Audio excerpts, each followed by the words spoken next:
నేను ఒక్కటే అర్థం చేసుకున్నా ఏంటంటే డిసిప్లిన్ ఉంటే మనం ఏదైనా సాధించవచ్చు.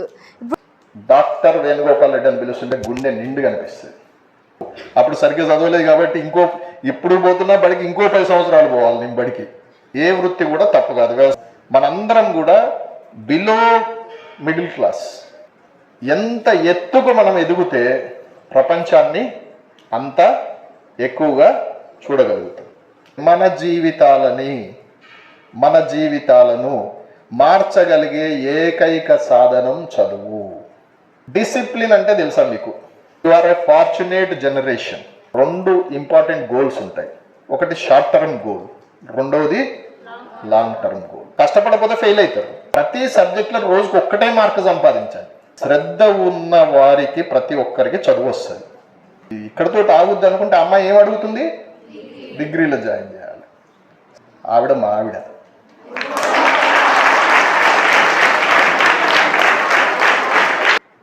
రెండిటిని కేవలం చదువు ద్వారానే గెలవగలిగిన. మీరు ఏ స్థాయిలో ఇప్పుడు ఎట్లయితే కూర్చున్నారో ఒక 30 ఏళ్ళ కిందట మేము కూడా ఇట్లాగే కూర్చున్నాం. Valid points you observed. చదువు ఉంటే మనం దేనినైనా అందుకోవచ్చు. ఈ సెషన్తోని మా స్కోర్ కొంచెం ఈ సంవత్సరం పెరిగి జిల్లాలో టాప్ రావాలి, నెక్స్ట్ స్టేట్లో టాప్ రావాలని కోరుకుంటూ, చదువే జ్ఞానం, చదువే ధైర్యం, చదువే లక్ష్యం, చదువే మన గమ్యం.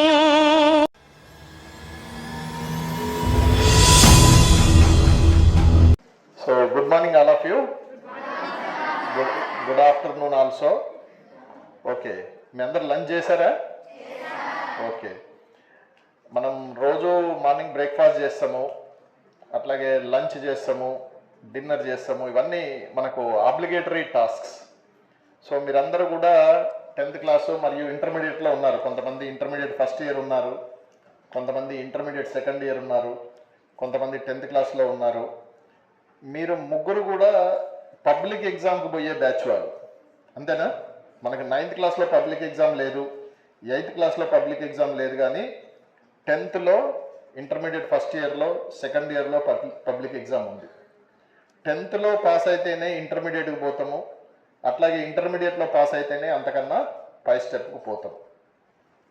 అయితే ఈ ఎగ్జామ్స్ అనేవి బేసికల్గా ఎందుకు పెడతారు అంటే, ఒకప్పుడు మేము చదువుకునే రోజుల్లో అయితే మాకు 7th క్లాస్లో కూడా పబ్లిక్ ఎగ్జామ్ ఉండేది. 7th పాస్ అయితేనే 8thకి.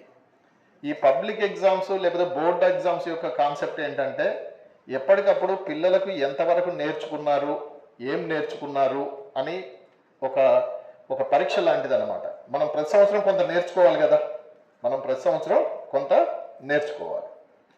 సో ఈ ఎగ్జామ్స్ కన్నా ముఖ్యంగా అంటే మన చదువంతా ఎగ్జామ్స్ కోసమేనా? అంటే మనం బడికి వచ్చేది, బడికి పోయేది దాదాపు మీరు 10th క్లాస్ అంటే మీరు ఇంకా యూకేజీ, నర్సరీ, ఎల్కేజీ కనుక చదువుకొని ఉంటే అదొక 3 ఇయర్స్ కలిపి ఇన్ని సంవత్సరాలు మనం కష్టపడేది కేవలం ఎగ్జామ్స్ రాసి మనం ఒక సర్టిఫికేట్ పట్టుకొని పోయేటందుక కాదు కదా. ఎందుకోసం చెప్పండి? మనం ఇంత కష్టపడి రోజు, ఇందాక మీ ప్రిన్సిపల్ గారు చెప్తున్నారు, కొంతమంది పాపం 6:30కు బయలుదేరుతారు సార్ ఇంట్లో వాళ్ళ ఊర్ల నుంచి, మళ్ళీ ఇల్లు చేరేటప్పటికి 7:30 అవుతుందని చెప్పేసి ఇందాక మీ ప్రిన్సిపల్ గారు చెప్తున్నారు. అసలు ఎందుకు మనం ఇంత కష్టపడడం ఎందుకు చెప్పండి? దేనికోసం? ఏం ఎక్స్పెక్ట్ చేస్తున్నారు మీరు? చదువు ద్వారా ఏం ఎక్స్పెక్ట్ చేస్తున్నారు? చదువు ద్వారా జాబు లేకపోతే లైఫ్లో సెటిల్ కావడం అనే దాన్ని ఎక్స్పెక్ట్ చేస్తున్నారు ఎవరైనా?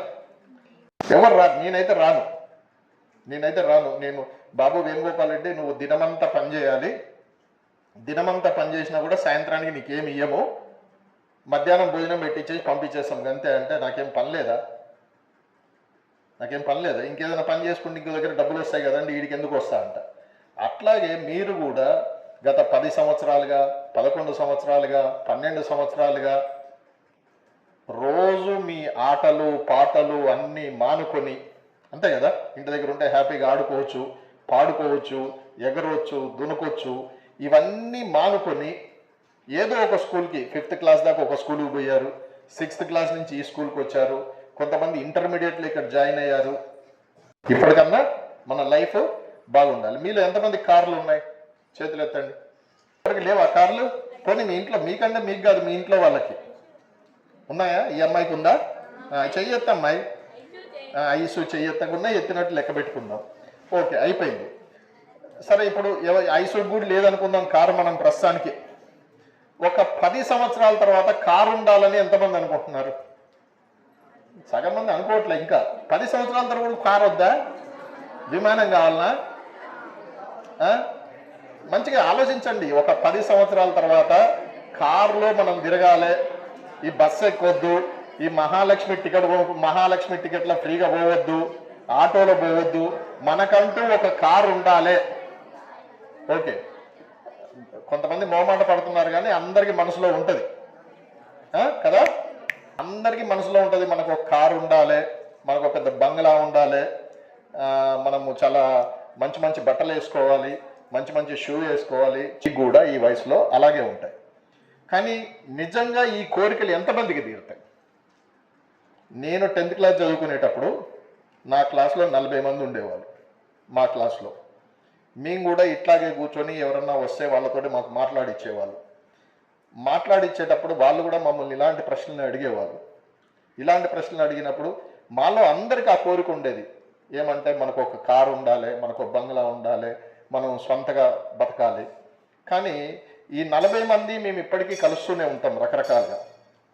ఏదన్నా 10th class old students meeting అని చెప్పి, లేకపోతే ఏదైనా కాలనీ మీటింగ్ అని. కేవలం 12 మందికి మాత్రమే ఉద్యోగాలు ఉన్నాయి. కొంతమంది ఇప్పటికీ కూలీకి పోతున్నారు పాపం. వాడు నేను కలిసే చదువుకున్నాం కదా, 10th క్లాస్లో వాడు నేను కలిసే చదువుకున్నాం. వాళ్ళ స్థాయి నా స్థాయి ఒకటే. అప్పుడు కొంతమంది నాకన్నా బాగున్నారు. ఒక ఆయన గ్రూప్ 1 ఆఫీసర్ అయింది, హెలికాప్టర్లో తిరుగుతున్నాడు. ఆ వాడు నా క్లాస్మేటే. ఇద్దరం కలిస్తే అరే ఒరే అనుకుంటాము, కానీ ఆ మీటింగ్లో కలిస్తే సార్ సార్ అని పిలుస్తాను. ఎక్కడొచ్చింది తేడా? చదువు పట్ల ఒక్కొక్కరము చూపించిన ఇంట్రెస్ట్ వల్ల తేడా వచ్చింది. నాకన్నా ఆ గ్రూప్ 1 ఆయన బాగా ఇంట్రెస్ట్ చూపించాడు, నాకన్నా పై స్థాయిలో ఉన్నాడు. నేను మధ్యస్థంగా ఇంట్రెస్ట్ చూపించిన, అందుకే ఇప్పటికీ బడికి పోతూనే ఉన్నా. మంచిగా చదువుకుంటే బడికి రోజు పోయే బాధ తప్పు. అప్పుడు సరిగ్గా చదవలేదు కాబట్టి ఇప్పుడు పోతున్నా బడికి ఇంకో 10 సంవత్సరాలు పోవాలి నేను బడికి. ఇంకా అసలు శ్రద్ధ చూపెట్టలోని పాపం ఊర్లో వ్యవసాయం పక్కనే పొలాలు అవి ఉన్నాయో అట్లా. ఏ వృత్తి కూడా తప్పు కాదు. ఫస్ట్ గుర్తుపెట్టుకోండి, ఏ వృత్తి కూడా తప్పు కాదు. వ్యవసాయం చేయడం తప్పు కాదు, ఆటో నడపడం తప్పు కాదు, కారు నడపడం తప్పు కాదు, ఏది తప్పు కాదు. కానీ ఒకే మొత్తం సంపాదించడానికి, ఒక 100 రూపాయలు సంపాదించడానికి ఒక్కొక్క వ్యక్తి ఎంత కష్టపడాల్సి వస్తుంది. ఒకరికేమో హ్యాపీగా ఏసీ గదిలో కూర్చుంటే 1000 రూపాయలు వస్తున్నాయి. అదే 8 గంటల సమయాన్ని ఒక వ్యక్తి బయట ఎండలో దినమంతా గడిపితే కూడా 300 రావట్లేదు. దీనికి ఒకే ఒక తేడా ఏంటంటే చదువు. మనందరం కూడా, మనందరం అంటే ఇక్కడ కూర్చున్న గురు, లింగయ్య సారు, నేను, మనందరం కూడా below middle class, below poverty line. అంటే సమాజంలో డబ్బులున్న వాళ్ళం కాదు మనం ఎవరో. డబ్బులు లేని స్థాయి నుంచి బయలుదేరినాం. డబ్బులు లేని స్థాయి నుంచి బయలుదేరి మనం ఒక స్థాయిని అందుకోవాలంటే మనము కేవలం చదువు మాత్రమే నన్ను అందించుకోగలుగుతుంది. ఇప్పుడు ఫర్ ఎగ్జాంపుల్ నేను చెయ్యెత్తింది అనుకోండి, ఇట్లా నాకు ఈ రూఫ్ అందుద్దా? అందదు కదా. నాకు ఆ రూఫ్ అందాలంటే ఏం చేయాలి? ఏం కావాలి? నాకు ఒక నిచ్చెన కావాలి. నాకు ఆ రూఫ్ అందాలంటే ఆ నిచ్చెన కావాలి. రూఫ్ కిందికి వస్తుందా? విజిలేసి చూద్దాం, రూఫ్ ఏమన్నా కిందికి వస్తుందేమో. రూఫ్ కిందికి రాదు. కిందికి వస్తే ఆ రూఫ్ మంచిది కాదు. సో ఒక నిచ్చెన కావాలి, ఆ టేబుల్, దాని మీద చైరు, ఒకటి నిచ్చెన కావాలి. చదువు అటువంటి నిచ్చెన. చదువు అనేది అటువంటి నిచ్చెన. ఆ నిచ్చెన ఎక్కితేనే మనము అందుకోగలుగుతాం. పొద్దున్నే ఈ స్కూల్కి వచ్చిన సార్ని తీసుకొని చక్కగా పైకి ఎక్కిన. మీ సార్లు మేడమ్స్ ఎవరన్నా ఎక్కినలో లేదో కానీ 2nd ఫ్లోర్కి ఎక్కిన నేను పైకి. మీరంతా 1st ఫ్లోర్. నేను ఎక్కడికి ఎక్కినా? పైకి ఎక్కిన. నేను ఏ బడికి పోయినా, ఎక్కడికి పోయినా ఫస్ట్ బిల్డింగ్ ఎక్కుతా. మొత్తం పైన ఆ బిల్డింగ్ 10 అంతస్తులది అయితే 10 అంతస్తులు ఎక్కితే, 20 అంతస్తులది అయితే 20 అంతస్తులు ఎక్కుతా. ఎందుకంటే అక్కడి నుంచి చూస్తే ప్రపంచం చాలా కనబడుతుంది. ఇక్కడి నుంచి చూసినాం అనుకోండి, గోడలు తప్పించి ఏం కనబడదు. 1st ఫ్లోర్కి పోయినాం అనుకో ఇంకొద్ది కనబడుతుంది. అట్లాగే పైకి పోయినాం అనుకోండి, చాలా కనిపిస్తుంది. ఎంత ఎత్తుకు మనం ఎదిగితే ప్రపంచాన్ని అంత ఎక్కువగా చూడగలుగుతాం. అందువల్ల మనం పెద్ద నిచ్చెన చూసుకోవాలి. ఆ పెద్ద నిచ్చెనే చదువు.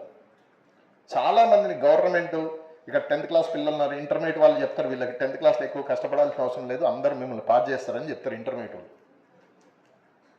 ప్రతిసారి చెప్తారు ఆ ముచ్చట. గవర్నమెంట్ కాస్త మానవతా దృక్పథంతో ఉంటుంది మీ మీద. ఎందుకు ఉంటుందంటే 10వ తరగతి వరకు మీకు పూర్తి స్థాయిలో మెంటల్ మెచ్యూరిటీ ఉండదు.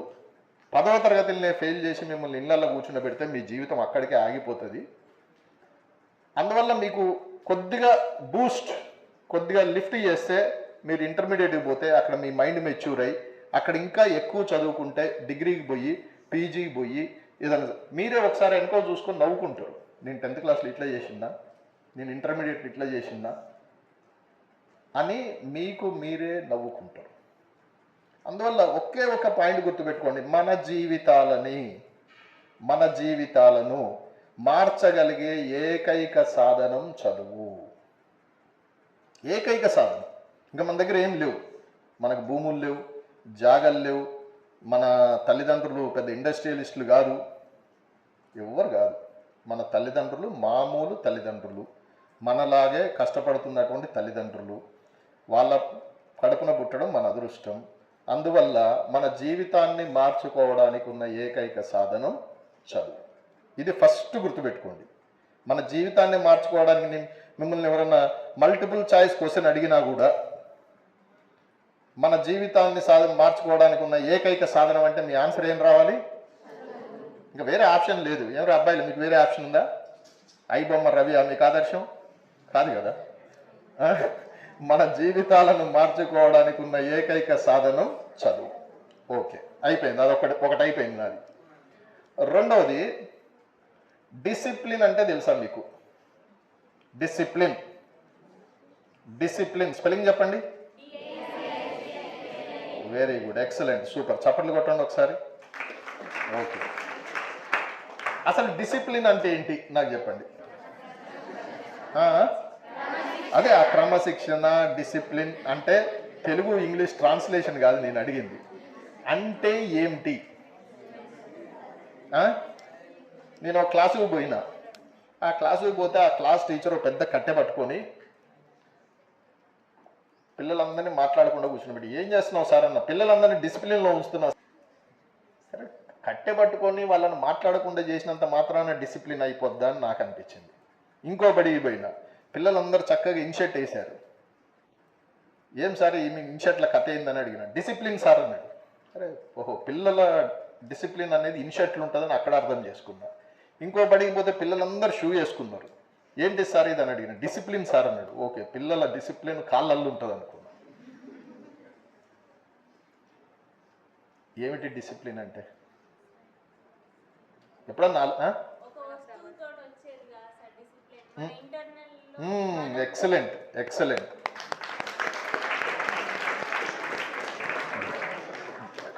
డిసిప్లిన్ అనేది అనంతం. ఓ రకంగా చెప్పాలంటే డిసిప్లిన్ అనేది అనంతం.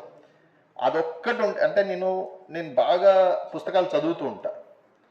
దాదాపు ఒక 200-300 పుస్తకాలు చదువుంటాను నా లైఫ్లో. వేలల్లో చదవలేదు, 200-300 పుస్తకాలు చదివి ఉంటా.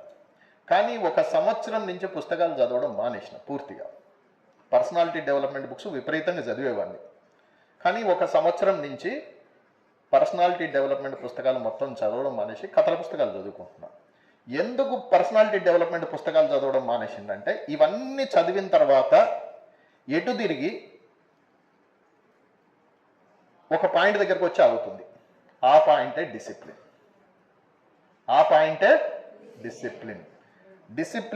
డిసిప్లిన్ అనే దానికి అసలు తెలుగులో ఉన్నంత ఖచ్చితమైన పదం ఇంకెక్కడ లేదు. క్రమశిక్షణ. క్రమ అంటే ఒక పద్ధతి, శిక్షణ నేర్పు. క్రమశిక్షణ అంటే ఏంటిది? ప్రతిదీ ఒక పద్ధతిలో నేర్చుకోవడమే. ఫర్ ఎగ్జాంపుల్ మనం ఉన్నాం, డాక్టర్ దగ్గరికి పోయినామన్నా. డాక్టర్ దగ్గరికి పోయి, సార్ నేను బాగా బరువు అయిపోయినా సార్, 80 కిలోలు అయిపోయినా సార్, ఓ 70కి వస్తా, నీకు ఫుడ్ డిసిప్లిన్ ఉండాలన్నాయా అన్నాడు. నీకు రెండు ఉండాలి. ఒకటి డైట్ డిసిప్లిన్, రెండు ఫిజికల్ డిసిప్లిన్. డైట్ డిసిప్లిన్ అంటే నువ్వు స్వీట్ అసలే తినొద్దు, నాకు షుగర్ లేదు అయినా కూడా స్వీట్ తినొద్దు అన్నాడు. అందుకే ఈసారి చెప్పిన అలా స్వీట్ మాత్రం పెట్టకండి. దేవుడు దిగొచ్చి నీకు ప్రసాదం అని చెప్పిన ప్రసాదం కూడా తినకపోవడం డిసిప్లిన్. డాక్టర్ ఏం చెప్పిండు, నాకు స్వీట్ తినొద్దు అన్నాడు. గుడికి పోతే ప్రసాదమే కదా అని తింటే అది డిసిప్లిన్ కాదు కదా. స్వీటా కాదా, ఫస్ట్ యూ డిసైడ్ ఇట్. అది స్వీటా కాదా, అది ప్రసాదమా లేకపోతే బర్ఫీయా లేకపోతే హల్వానా కాదు, అది స్వీటా కాదా అది డిసైడ్ చేయగలుగుకోవడమే డిసిప్లిన్. మనకు 10th క్లాస్ ఎగ్జామ్స్ ఉన్నాయి, ఫస్ట్ ఇయర్ ఎగ్జామ్స్ ఉన్నాయి, సెకండ్ ఇయర్ ఎగ్జామ్స్ ఉన్నాయి. మనకు రోజు ఒక 10 అవర్స్ స్కూల్కి రావడానికి పోవడానికి స్కూల్లోనే గడిచిపోతుంది. ఒక 7 అవర్స్ మనకు నిద్రకు సరిపోతుంది. ఇంకో 2-3 అవర్స్ మనకి ఇతరత్ర కార్యక్రమాలకు సరిపోతాయి. మిగిలిన 4 గంటల్ని మనం మిగిలిన 4 గంటల్ని మనం చక్కగా ఎలా వాడుకోగలుగుతాం అనేదే డిసిప్లిన్. 5 o'clock లేవాలి అని గురుసార్ చెప్పిండు. చలి ఉన్నా, ఎండ కొట్టినా, వాన్ వచ్చినా 5 o'clock లేవాలి. అది discipline. That is discipline. Shoe వేయడం కాదు, క్లాస్లో అల్లరి చేయకపోవడం కాదు, బెల్ట్ పెట్టుకోవడం కాదు, ఇది కాదు డిసిప్లిన్. 5 o'clock. ఇప్పుడు చలికాలం, ఇక్కడ చలి తక్కువ ఉంది. వరంగల్, కరీంనగర్లో నేను ఉంటా, అక్కడ చలి బాగా ఎక్కువ ఉంది. చలికాలంలో చలి పెడుతుందని వాకింగ్కి రారు, వర్షాకాలంలో వర్షం పడుతుందని రారు, ఎండాకాలంలో అప్పుడే ఎండ వచ్చేసింది ఎండ పడదని రారు. కానీ కొంతమంది ఉంటారు చలికాలంలో మంచిగా స్వెటర్ వేసుకొని 5 o'clock వాకింగ్కి వస్తాడు, వర్షాకాలంలో గొడుగు పట్టుకొని వాకింగ్కి వస్తాడు, ఎండాకాలంలో కూడా వస్తాడు. That is discipline. ఎన్ని అవాంతరాలున్నా మనము చేయాల్సిన పని ఏదైతే ఉందో, మనం చేయాల్సిన పని ఏంటి? చదువుకోవడం. అంతే. ఎన్ని అవాంతరాలున్నా మనం చేయాల్సిన పని ఏదైతే ఉందో అది చేయడమే డిసిప్లిన్. అది ఉందనుకో ఇంకెవ్వరు నిన్ను ప్రపంచంలో ఎవరు ఆపలేరు. నీకు గనక డిసిప్లిన్ ఉంటే ఎవరు కూడా ఆపలేరు. నీకు ట్రావెలింగ్కే 1 hour పోతుంది. నేను ఇందాక చెప్పిన నా లైఫ్లో ఒక 300-400 పుస్తకాలు చదివినా. నా ఫ్రెండ్ సర్కిల్లో అప్పుడప్పుడు అడుగుతూ ఉంటారు, సార్ మీరు ఇంత విషయాల మీద ఎట్లా మాట్లాడగలుగుతారు అని. నేను డైలీ తక్కువలో తక్కువ 2 గంటలు ట్రావెల్ చేయాల్సి ఉంటుంది ఎటో దిక్కు. నేను దాదాపు కారు బస్సులోనే పోతా. ఎందుకు పోతా అంటే బస్సులో పోయేటప్పుడు చదువుకునేటందుకు టైం దొరుకుతుంది. నా పుస్తకాలు, నా పేపర్లు అన్నీ బస్సులోనే చదువుతాయి. బస్సులో ఇటు చూసి అటు చూసి పక్కన తోటి ముచ్చట పెట్టే కన్నా ఏంటి చదువుకోవచ్చు. మీరు కూడా చదువుకోవచ్చుగా. మార్నింగ్ వస్తారు, ఫస్ట్ బస్సు వాళ్ళు వస్తారు, అరగంట ముందు వస్తారు. అటు ఇటు ఎగిరే బదులు మనకున్న హోంవర్క్ చేసుకోవచ్చుగా. సాయంత్రం మనది last bus, second trip bus, ఇంటికి పోయిన తర్వాత టైం ఉండదని సారు చెప్పే బదులు ఈడున్న అరగంట టైం చదువుకోవచ్చు కదా. డిసిప్లిన్ కన్నా ముందు ఇంకొక 4 అక్షరాలు ఉంటాయి. ఏంటి అవి? డిసిప్లిన్ కన్నా ముందు చాలామంది ఇంకొక 4 అక్షరాలు యాడ్ చేసి వాడతారు. Self discipline. డిసిప్లిన్ అనేది బయట నుంచి వచ్చేది కాదు. ఎక్స్టర్నల్గా కాస్త గురు సార్ దగ్గర, కాస్త లింగయ్య సార్ దగ్గర, కాస్త మన వీరారెడ్డి సార్ దగ్గర అప్పు తెచ్చుకునేది కాదు. సెల్ఫ్ డిసిప్లిన్ అంటేనే, discipline it self is self. Intrinsic, మనకు 2 పదాలు ఉంటాయి ఇంగ్లీష్లో, ఇంట్రిన్సిక్, ఎక్స్ట్రిన్సిక్.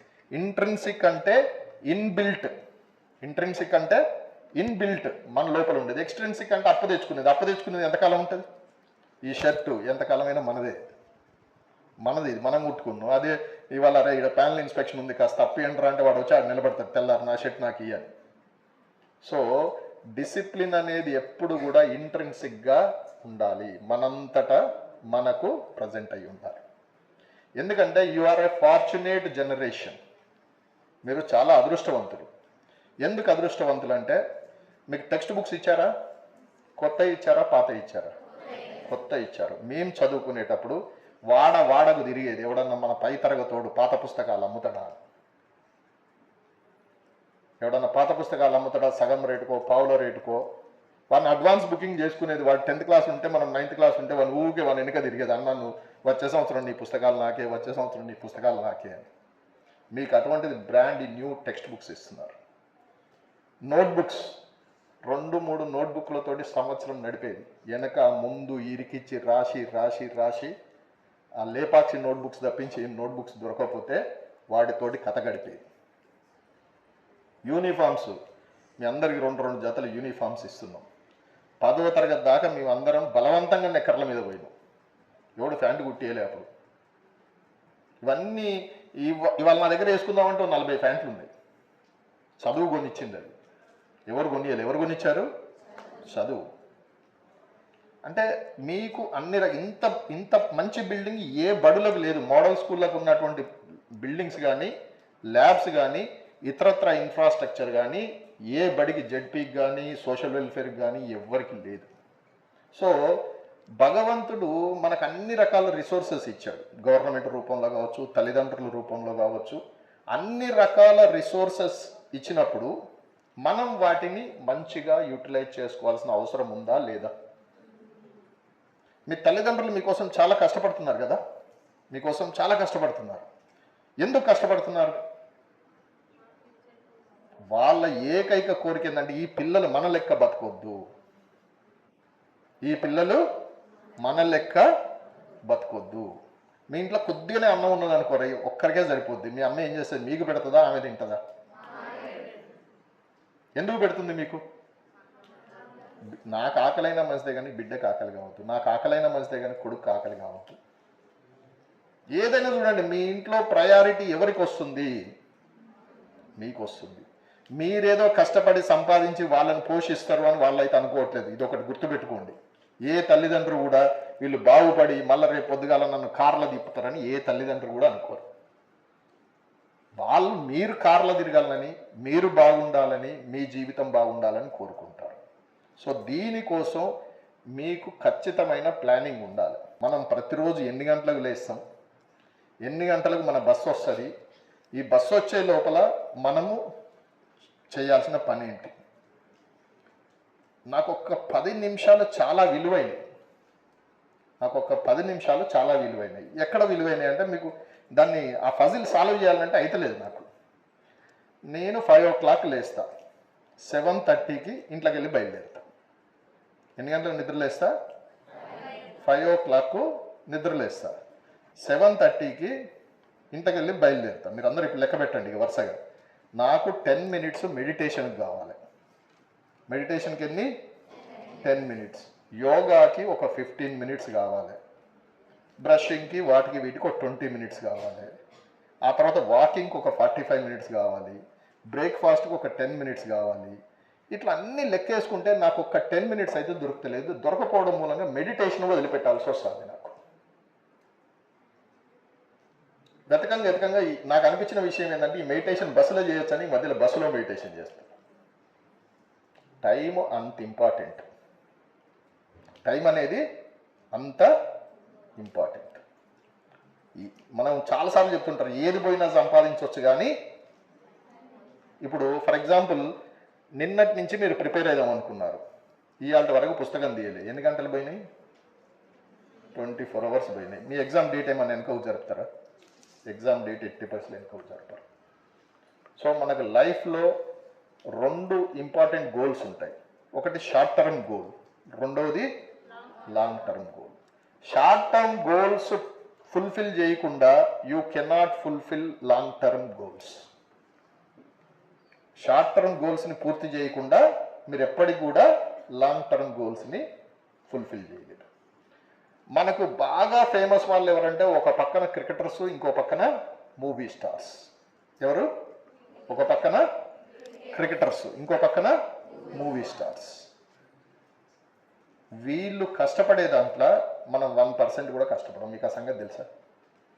మూవీ స్టార్స్ మనకు చూస్తే అబ్బా మహేష్ బాబు వారణాసి సినిమా ఎంత బాగున్నాడు, ఆ గుర్రం మీద ఎద్దు మీదనో వస్తున్నాడు, ఎద్దా గుర్రమా నంది, ఎంత అద్భుతంగా ఉన్నాడు అనిపిస్తుంది. మన లెక్క మహేష్ బాబు తిన్నాడు అనుకోండి, రోజు నేను తిన్నట్టే మహేష్ బాబు తింటే మహేష్ బాబు నా లెక్కనే అవుతాడు. ఇట్లా పొట్టు వస్తుంది, జుట్టు రాలిపోద్ది. మహేష్ బాబు నా లెక్క అయితే ఎవడన్నా సినిమా చూస్తాడా? అదే డిసిప్లిన్. మహేష్ బాబుకి అంత క్రేజ్ ఎందుకు, నాకు క్రేజ్ ఎందుకు లేదంటే Mahesh Babu has discipline, I don't have discipline. Simple. Mahesh బాబుకు పొద్దున్నే డైటీషియన్ వస్తాడు, ఓ చార్ట్ ఇస్తాడు, సార్ ఇవాళ మీరు ఇదే తినాలా సార్ అని. అది మాత్రమే తింటాడు, ఇంకేం తినడు. ఎంత టెంప్ట్ చేసినా ఏం చేసినా, నువ్వు గన్ను పట్టుకొని షూట్ చేస్తాను, షూట్ చేయగానే నేను మాత్రం ఇదే తింటా అంటాడు. ఒక మహేష్ బాబునే కాదు, ఎవ్రీ మూవీ యాక్టర్. అది లేకపోతే వాళ్ళు పెరిష్ అయిపోతారు, ఉండరు. ఎంతోమంది సినిమా యాక్టర్లు వచ్చిండ్లు పోయిండ్లు. అట్లాగే క్రికెటర్స్ని కూడా చూడండి, వాళ్ళు కూడా అదే రేంజ్లో కష్టపడతారు. కష్టపడకపోతే ఫెయిల్ అవుతారు. ఫెయిల్ అవుతుంటారా? ఉండరు. మరి అంత పెద్ద పెద్ద స్టార్లు వాళ్ళే కష్టపడకపోతే, డిసిప్లిన్ లేకపోతే, ఫెయిల్ అయితే మనం ఎక్కడున్నాం? మనం ఆల్రెడీ జీరో దగ్గర ఉన్నాం. మనం అదే జీరోలో తిరుగుతాం. So the most important component is discipline. Next వచ్చేసి డ్రీమ్. మన అబ్దుల్ కలాం గారు చాలాసార్లు చెప్పారు, డ్రీమ్ బిగ్. Dream big. పెద్ద పెద్ద కళలు కనాలి. కళలు ఒక్కలే కాదు, నెరవేర్చుకోవడానికి యాక్షన్ ఉండాలి. నెరవేర్చుకోవడానికి యాక్షన్. యాక్షన్ అంటే ఏంటి? నటించడం కాదు. మనందరం యాక్షన్ చేస్తాం. ఏం యాక్షన్ చేస్తాం? ఇంటి దగ్గర అమ్మా నాన్న ఉంటావు, పుస్తకం ముందర పెట్టుకొని యాక్షన్ చేస్తాం చదువుతున్నట్టు. స్టడీ అవర్ పెడితే ఒక యాక్షన్ చేస్తాం, పుస్తకం ముందర పెట్టుకొని చదివినట్టు. మనందరం మనసులో సంతోషంగా ఫీల్ అవుతూ ఉంటాం. మా అమ్మా నాన్నను అద్భుతంగా మోసం చేసిన, మా టీచర్లను చేసిన, మా ప్రిన్సిపల్ గారిని అద్భుతంగా మోసం చేసిన అని మనందరం లోపల వీళ్ళందరిని ఏమనుకుంటాం? వీళ్ళందరినీ పిచ్చోళ్ళని చేస్తానం రా భయ్య అనుకుంటాం. కానీ ఒక సంవత్సరం తర్వాత ఎవరు పిచ్చోళ్ళు చేసినో మనకు అర్థమవుతుంది. చివరికి పిచ్చోళ్ళుగా మిగిలేది ఎవరు? ఎవరిని మోసం చేశారు? So that action we don't need. ఆ యాక్షన్ వద్దు. Realistic action. Realistic action. Realistic action అంటే నిజమైన పని. ఒక్క పేజ్ చదవండి, ఒకటే పేజీ. వీళ్ళిద్దరు ఏదో మాట్లాడతారట. ఏం మాట్లాడతారు? ఏం కావాలరా నాయన? స్టోరీ నచ్చలేదా నీకు? దయట్రా ఇక్కడ కూర్చో, నువ్వు సపరేట్గా దయటికిరా. సో దయచేసి ఆ యాక్షన్ వద్దు, నటన వద్దు. నిజంగా ఇవాళ నుంచి ఇంటర్మీడియట్ ఎగ్జామ్స్ ఎన్ని రోజులు ఉన్నాయి? సరే ఒక 60 రోజులు ఉన్నాయి అనుకుందాం. 10th క్లాస్ ఎగ్జామ్స్ కూడా ఒక 80 రోజులు ఉన్నాయి. ప్రతి సబ్జెక్ట్లో రోజుకు ఒక్కటే మార్కు సంపాదించాలి. ఇప్పుడు ఇంటర్మీడియట్లో వచ్చేసి ఫిజిక్స్, బాటనీ, జువాలజీ ఇవన్నీ 60 మార్కులే. 60 రోజులు ఉన్నాయి. రోజుకు ఒక్క మార్కు ఇలా బాటనీలో సంపాదించాలి, రోజుకొక మార్కు జువాలజీలా, రోజుకొక మార్కు ఫిజిక్స్లా, రోజుకొక మార్కు కెమిస్ట్రీలా, రోజుకు 1.5 మార్కు తెలుగులా, రోజుకు 1.5 మార్కు ఇంగ్లీష్లా అనే టార్గెట్ తోటి పనిచేస్తే మీరు సాధించగలుగుతారు. మధ్యాహ్నం మీకు ప్లేట్ నిండా భోజనం పెట్టిండు, ఒకటేసారి మొత్తం తిన్నారా? చిన్న చిన్నగా తీసుకున్నారు. అట్లయితేనే అది లోపలికి పోతుంది. మరి చదువు రేపు పరీక్షలు అంటే ఇలా ఒకటేసారి బెడ్ కింద పుస్తకాలు పెట్టుకొని పడుకుంటూ వస్తుందా? మా చిన్నప్పుడు చెప్పేది, ఆ పుస్తకం తల కింద పట్టుకొని పండుకుంటే లోపలికి ఎక్కుద్దా నిజంగా? అట్లెక్కేటట్టయితే ఎవరు చదవకపోయి కాలేజీలు, స్కూళ్ళు ఉండవు. ఓన్లీ ప్రతి కష్టమైన పనిని ఏం చేయాలి? మనం చిన్న ముక్కలు ఇష్టంగా చేయాలి, ప్లస్ చిన్న ముక్కలు చేసుకుని ఆ ముక్కలు లెక్క మనం తీసుకోవాలి. చదువు కూడా అంతే. ఒకటే గుర్తుపెట్టుకోండి, మనకు 60 రోజులు ఉన్నాయి. 60 రోజులల్లో ప్రతి సబ్జెక్ట్లో ఒక్కొక్క మార్కు సంపాదించుకోవాలి. ఒక్కొక్క మార్కు సంపాదించుకుంటే మనము ముందడికి పోవచ్చు. చదువు అందరికి వస్తుంది. ఎవరన్నా ఒకరిద్దరు పాపం ఏదైనా ఆరోగ్య సమస్యలు ఉన్న వాళ్ళకి తప్పించి శ్రద్ధ ఉన్న వారికి ప్రతి ఒక్కరికి చదువు వస్తుంది. ఒక చిన్న స్టోరీలు 2 చెప్పి క్లోజ్ చేస్తాను. మాకు తెలిసిన ఒక అబ్బాయి ఉండే. ఆ అబ్బాయి మీ లెక్కనే అంటే తెలివి బోలేడు, శ్రద్ధ చారెడు, తెలివి బోలేడు. శ్రద్ధ అంటే ఏంటిది? తెలివి ఉంది కానీ శ్రద్ధ లేదు. ఎట్లాగొట్లో 10వ తరగతి పాస్ అయింది. ఇంటర్మీడియట్లో మళ్ళీ జాయిన్ అయ్యింది. ఇంటర్మీడియట్లో జాయిన్ అయినాక మనోని తెలివి చాలా ఎక్కువైంది, శ్రద్ధ ఇంకా తక్కువైంది. ఎందుకంటే మనోడు ఏం పాస్ అయ్యిండు? 10th పాస్ అయిందంటే మామూలా? పెద్ద ఎవరెస్ట్ పర్వతం ఎక్కినట్టు అని ఫీల్ అయ్యి శ్రద్ధ ఇంకా తగ్గి ఇంటర్మీడియట్ పరీక్షలు రాస్తే బాటనీలో 1, జువాలజీలో 2, ఫిజిక్స్లో 3 వచ్చినాయి. మిగిలినవి 35 వచ్చి పాస్ అయింది. ఒకసారి అద్దంలో చూసుకున్నాడు. అద్దంలో తప్పించి ప్రపంచానికి ఎవరికి ముఖం చూపెట్టే మార్కులు కాదు ఇవి. అంతే కదా? 1, 2, 3 పిన్ కోడ్ లెక్క మార్కులు వస్తే బయటికి పోయి ఎవడన్నా కాలర్ వేసుకొని తిరిగే మార్కులు అవి. ఏం చేయాలి? ఊర్లో వ్యవసాయం ఉంది, అది చేసుకొని బతకాలి. కాకపోతే మనోని కొద్దిగా తెలివి ఉంది, వ్యవసాయంలో మనం ఎక్కువ కాలం చేయలేమనే తెలివి ఉంది. చదువుకుంటే బాగుపడతామనే జ్ఞానం కూడా ఉంది. పోయి వాళ్ళ నాన్నని మళ్ళీ అడిగింది, నాన్న ఏదో బుద్ధి తక్కువైంది, కొద్దిగా చదువుకుంటా అని. వాళ్ళ నాన్న మంచోడు కాబట్టి చదివించిండు. చదివిస్తే మీ ఎదురుగా నిలబడ్డ ప్రిన్సిపల్ ఈయన.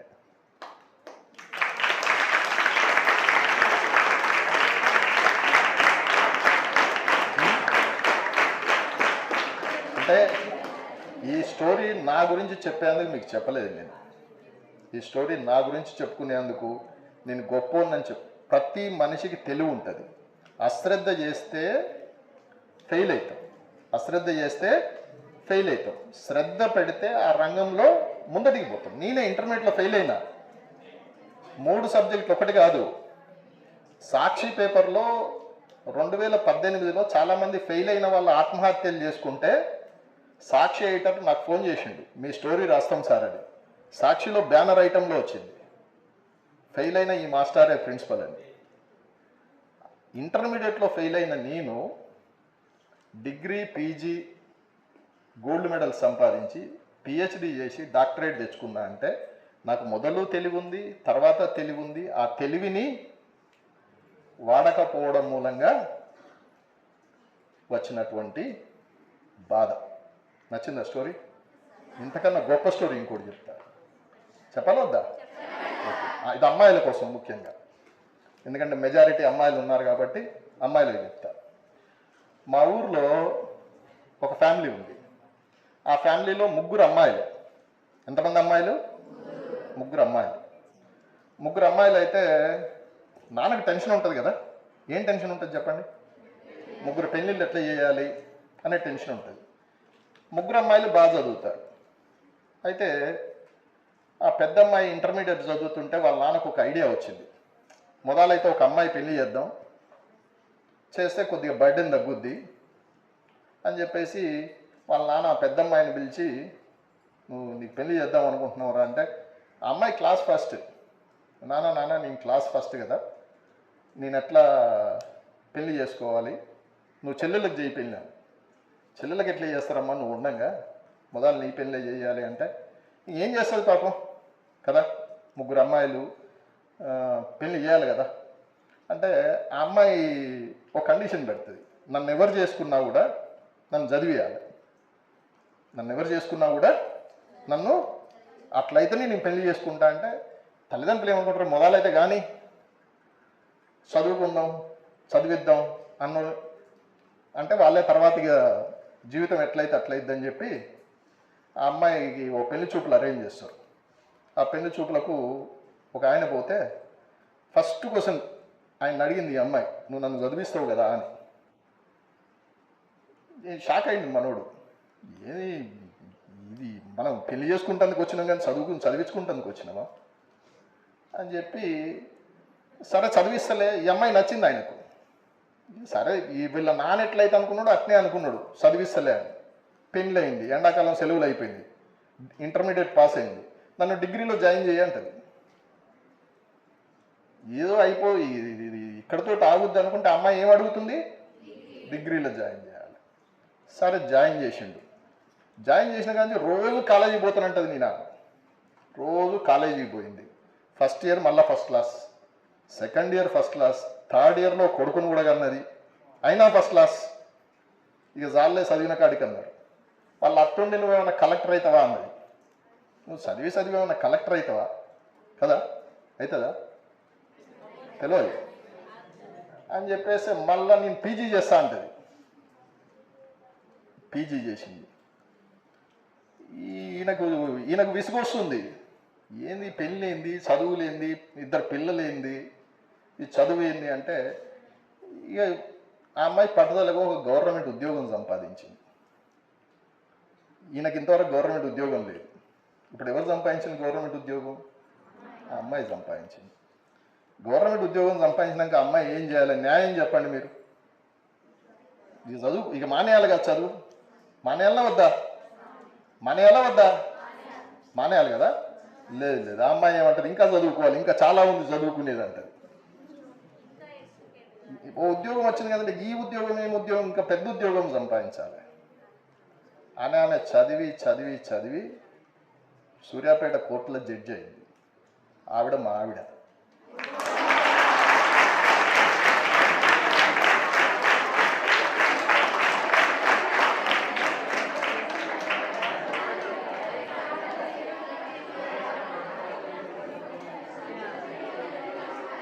మీకు నేనండి మీకు మదర్ తెరీసా తెలుసా, ఆల్బర్ట్ ఐన్స్టీన్ తెలుసా, లేకపోతే మహాత్మా గాంధీ గారు తెలుసా అని మీకు తెలియని వ్యక్తులను తీసుకొచ్చి మీ ముందట పెట్టి నేను గొప్పగా ఊహించుకున్నట్టే మిమ్మల్ని గొప్పగా ఊహించుకొని మనం ఎప్పటికీ చూడలేని వ్యక్తులను నేను పరిచయం చేయదలుచుకోలేదు. నేను ప్రత్యక్షంగా నేను అనుభవించిన దాన్ని, నా కుటుంబంలో అనుభవించిన దాన్ని, రెండిటిని కేవలం చదువు ద్వారానే గెలవగలిగిన. రెండిటిని నేను ఫెయిల్ అయ్యి మళ్ళా ముందటికి వచ్చి జీవితంలో ఎక్కడికన్నా పోతే డాక్టర్ వేణుగోపాల్ రెడ్డి అని పిలుస్తుంటే గుండె నిండుగా అనిపిస్తుంది. గుండె చాలా నిండుగా అనిపిస్తుంది. అంటే నేను బైపీసీ చదివి అప్పుడు డాక్టర్ కాలేకపోతే జీవితంలో అనుకున్నా డాక్టర్ అని అనిపించుకోవాలి. ఆ గొప్పతనం కానీ, అట్లాగే తను కూడా అంతే పట్టుదలగా పెళ్ళైన తర్వాత చదివి ఇక్కడ దాకా రావడం అనేది అది అనుభవించిన వాళ్ళకి తెలుస్తుంది ఆ ఫీల్ అనేది. ఈ రెండు ఎందుకు నిజ జీవిత కథలు మీకు ఎందుకు చెప్పిందంటే మీ అటువంటి కుటుంబాల నుంచే మేము వచ్చినాం. మీరు ఏ స్థాయిలో ఇప్పుడు ఎట్లయితే కూర్చున్నారో ఒక 30 ఏళ్ళ కిందట మేము కూడా ఇట్లాగే కూర్చున్నాం. మీరు ఎట్లయితే రకరకాల ఆశలు కలిగి ఉన్నారో 30-40 ఏళ్ళ కిందట మేము అవే ఆశలు కలిగి ఉన్నాం. సో ఈ రెండు ఒకటే సిద్ధాంతాన్ని ప్రతిపాదిస్తున్నాయి. ఆ ప్రతిపాదన ఏంటంటే చదువు మన జీవితాన్ని మారుస్తుంది. డిసిప్లిన్ అనేది ఈ రోజు కూడా మాది అదేలాగుంది. చెప్పిన గురువుకు పొద్దున 7:55కి రా రెడీగా ఉంటా అని చెప్పిన 7:55కి రెడీగా ఉంటా. సో ఆ డిసిప్లిన్ అనేది, ఆ టైం మేనేజ్మెంట్ అనేది ఇవి మీరు కూడా అలవర్చుకోండి. మేము చెప్పినవన్నీ చాలా చిన్నవి మీరు కూడా అచీవ్ చేయగలుగుతారు, మీరు కూడా చేరగలుగుతారు. సో దయచేసి మీ తల్లిదండ్రులు సంతోషంగా ఉండేటట్టు, మీకోసం కష్టపడుతున్నటువంటి ఉపాధ్యాయులు సంతోషపడేటట్టు, ముఖ్యంగా మీరు భవిష్యత్తులో సంతోషంగా ఉండేటట్టు కష్టపడాలని కోరుకుంటూ ఈ అవకాశాన్ని నాకు ఇచ్చిన ప్రిన్సిపల్ గారికి, అదేవిధంగా మీ ఇంగ్లీష్ టీచర్ గారికి, మిగిలిన ఉపాధ్యాయ సిబ్బందికి అందరికీ. Okay. Some valid points you observed. What are those? Anyone come forward and you have to say. Anyone among you. ఒక్కరు వచ్చి ముందుకు మాట్లాడాలి. Yes Swathi.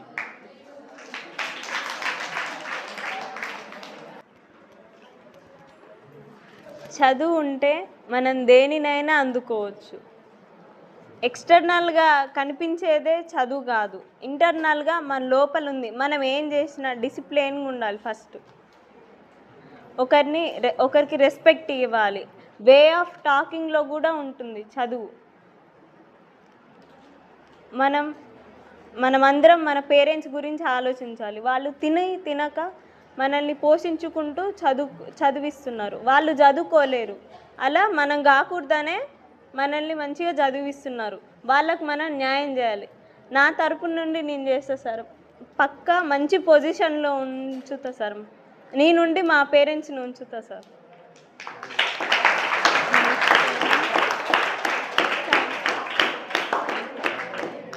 Thank you for your motivational words. Thanks. Anyone more to come forward? Sir first of all thank you telling your story. నేను ఒక్కటే అర్థం చేసుకున్న ఏంటంటే discipline ఉంటే మనం ఏదైనా సాధించవచ్చు.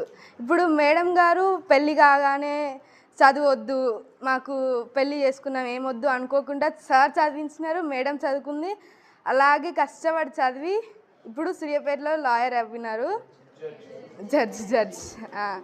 జడ్జ్ అయినారు. కాబట్టి మనం ఒక్కసారి అది సంకల్పించుకుంటే అది నెరవేరేదాకా దానికోసం తపన పడి సాధించుకుంటాం సార్ చెప్పినారు, నాకు అది అర్థమైంది. Thank you. Today's host principal, our principal, respected sir, and today's panel inspection team, Dr. Venugopal Reddy sir. See, I would like to talk two things here. Sir was very clear, very humble in enlightening all of us. I was sitting over there and waiting what sir would be talking about. And I was surprised to see sir was sharing two real life experiences. Instead of bringing outward experiences, sir was very, say, it needs lot of courage, honesty to share one's own experiences. అంటే మనుషులు ఒక నిజాయితీ, ఇది చెప్పాలి, నా ఎదుటి వాళ్ళు కూడా బాగుపడాలి అనే తపన తక్కువ మందిలో ఉంటుంది అది. So I have learned that discipline అనేది మనం చాలాసార్లు I to talk, sir also మాట్లాడుతుంటారు, వేరు రకాలుగా మాట్లాడుతుంటాం. బట్ సార్ చాలా క్రిస్టల్ క్లియర్గా చెప్పడం జరిగింది. So I don't know how many of you understood. Rise your hands. Sir discipline అంటే మాకు అర్థమైంది. Rise your hands. చేయలేపండి, నిజాయితీగా లేపండి, అబద్ధం చెప్పాల్సిన అవసరం లేదు. Okay, very good. Down your hands. Yeah, how many of you understood అన్నప్పుడు చేయలేపారు. How many of you follow it? Sir ఇది ఫాలో అవుతాం sir, please raise your hands. ఈ రోజు నుంచే ఫాలో అవుతాం sir, raise your hands. Yeah, down your hands. That is the first thing. My journey with sir started 1 year ago. That was the coolest journey. సార్తో నాకు 1 year ago నుంచి పరిచయం అయింది. అంతకుముందు సార్ గురించి వినడం తప్ప 1-to-1 ఇంటరాక్షన్ లేదు. I started 1-to-1 interaction from 1 year. Sir is very clear in telling instructions. సార్కి ఏం కావాలో ముందు చెప్తారు. అది సార్ ఇది this is what I want, not extra, not less. అది కంపల్సరీ ఉండాలి. So yesterday evening you call me by 8 o'clock we're starting. I was there by 7:55. నేను సార్ దగ్గర 7:55కి ఉన్నా ఇంటికాడ. సో సార్ ఆల్రెడీ రెడీగా ఉన్నాడు. దిగింది కిందికి వెంటనే. వెయిట్ చేయమంటాడు అనుకున్నాను నేను. I have my over experiences వేరే ఇన్స్టిట్యూషన్లో పనిచేసినప్పుడు. బట్ సార్ వచ్చేసిన వెంటనే కార్ తీసేసి పోదాం పదండి. So this is the discipline. ఒక ఎగ్జాంపుల్ మన సార్ చెప్పడమే కాదు, that he walks the way what ever he talks. అది ఒకటి బాగా నచ్చింది. అండ్ మేడంతోని కూడా నాకు యాక్చువల్గా ఏంటంటే మన స్కూల్ నుంచి మనం ఒక స్కిట్ వేసాం సార్. మా స్కూల్ నుంచి వాళ్ళు Vaishnavi and Virat Surya and Surya Goud sir is also acted in that skit. So principal judge madam కూడా ఉన్నారు అక్కడ. ప్రిన్సిపల్ జడ్జి మేడం టోటల్గా మొత్తం ఒక 5-6 జడ్జిలు ఉన్నారు అక్కడ. సో మన స్కూల్ గురించి, వైష్ణవి గురించి కావచ్చు, మన విరాట్ సూర్య గురించి కావచ్చు, తర్వాత మన సూర్య గౌడ్ సార్ గురించి కావచ్చు, అక్కడ ఉన్న జడ్జెస్ అందరు కూడా చాలా బెస్ట్ వర్డ్స్ ఇచ్చారు. చాలా అద్భుతంగా ఇచ్చారు. మీకు అక్కడున్న ప్రోటోకాల్ అర్థం కాదు. ఇప్పుడు ఇక్కడ ప్రిన్సిపల్ సార్ అంటే మీరు పర్మిషన్ లేకుండా కూడా రూమ్లోకి ఎంటర్ అయ్యి సార్ని ఇష్టం ఉన్నట్టు ఏదో ఒకటి అడుగుతుంటారు. మీరు ఒక జడ్జి దగ్గరికి వెళ్ళాలంటే, నేను వెళ్ళాను కాబట్టి నాకు తెలుసు ప్రోటోకాల్ ఎంత ప్రోటోకాల్ అంటే. మనల్ని ఒక దగ్గర ఆపుతారు, ఇందుకు వచ్చి నానా రకాలుగా. సో ఇంటరాక్షన్ కావాలంటే ఇప్పుడు జడ్జి దగ్గర చేతులు చూపిద్దని కూడా లేదట. నేను ఫస్ట్ టైం ఇంటరాక్ట్ అయ్యేటప్పుడు అక్కడ వేరే జడ్జి వేరే ఇట్లా అంటుంటే పక్కన నేను సార్ అట్లా చేయబెట్టకండి సార్ అంటున్నాను. So there is lot of formalities. అవన్నీ మనం స్కూల్లో ఎక్స్ప్లెయిన్ చేస్తున్నప్పటికీ కూడా బై ఓవర్లుక్లో వెళ్ళిపోతున్నాం. సార్ దాన్ని అడ్రస్ చేశాడు. I really appreciate, sir, from my bottom of my heart and from the chair and from all the teachers, from all the public exam compare పిల్లలందరి తరపున హృదయపూర్వక ధన్యవాదాలు సార్. టైం కేటాయించి మా పిల్లలకు రియల్ లైఫ్ ఎగ్జాంపుల్స్ చెప్పి ఈ సెషన్తోని మా స్కోర్ కొంచెం ఈ సంవత్సరం పెరిగి జిల్లాలో టాప్ రావాలి, నెక్స్ట్ స్టేట్లో టాప్ రావాలని కోరుకుంటూ మా అందరి తరపున ధన్యవాదాలు తెలియజేస్తున్నాం సార్. అందరూ ఒకసారి గట్టిగా చప్పట్లు కొట్టి సార్కి ధన్యవాదాలు తెలియజేస్తున్నాం సార్. చదువే జ్ఞానం, చదువే ధైర్యం, చదువే లక్ష్యం, చదువే మన గమ్యం. చదువే జ్ఞానం, చదువే ధైర్యం, చదువే లక్ష్యం, చదువే గమ్యం. పాఠశాలలోనే బ్రతుకులు తీర్చిదిద్దుకుందాం. చదువులమ్మ ఒడిలో మన భవిత మార్చుకుందాం. కష్టాలనైనా కన్నీళ్ళనైనా కడతేర్చేది చదువేరా, కల నెరవేర్చేది బడియేరా. కష్టాలనైనా కన్నీళ్ళనైనా కడతేర్చేది చదువేరా, కల నెరవేర్చేది బడియేరా.